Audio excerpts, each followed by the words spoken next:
Children are walking down the road peacefully, and somebody collapses right next to you. You rush to check their pulse, but then suddenly, it's gone. You just witnessed a death. Or did you? The word death is used so simply, a light switch that turns the body on and off. If that was the case, then why have scientists, religions, culture, why has everybody been fighting over it for centuries? Science will tell you that death happens when your heart and brain stop working. Religion will tell you it's when your soul gets carried on to whatever afterlife you have. My shoe's inside. So the question for today is, what is death?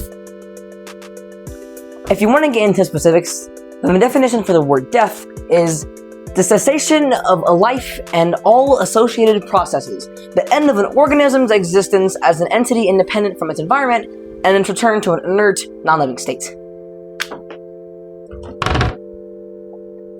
Wait, what?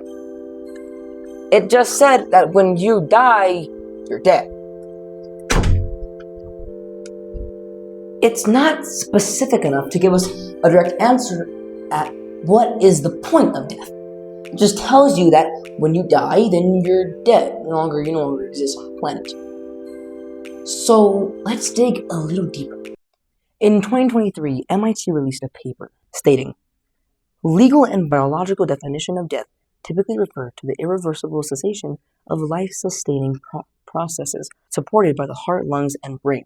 The heart is the most common point of failure, and for the vast majority of human history, when it stopped, there's generally no coming back. That changed around 1960 with the invention of CPR. Until then, resuming a stalled heartbeat had largely been considered the stuff of miracles. Now it was within the grasp of modern medicine. CPR forced the first major rethink of death as a concept. Cardiac arrest entered the lexicon, creating a clear semantic separation between the temporary loss of heart function and permanent cessation of life. Does that mean that you die when your heart, lungs, and brain all shut off? Well, no, because in the paper, it stated that you can also get resuscitated via CPR. So, what is death? We narrowed it down to death is when specific organs fail. We narrowed it down to 3 possible organs: the lungs, the heart, and the brain.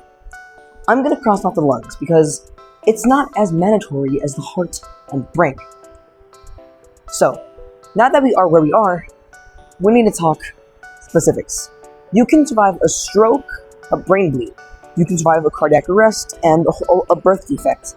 But those don't matter when you're on the brink of death. If somebody's heart stops and we resuscitated, were they ever dead?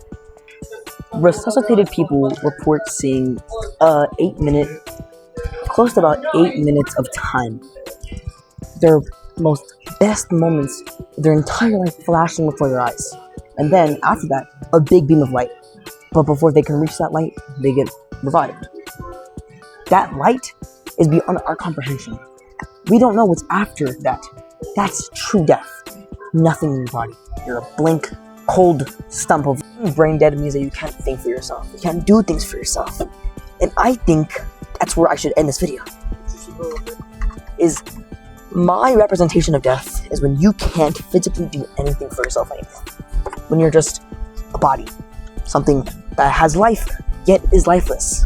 If you did make it this far, thank you so much for watching. I appreciate all the support. I also appreciate all the support and motivation that I got from my last video. So if it would be a problem, then maybe subscribe and like to see more awesome videos like this. I've been your host, Sky, and I'll see you next time.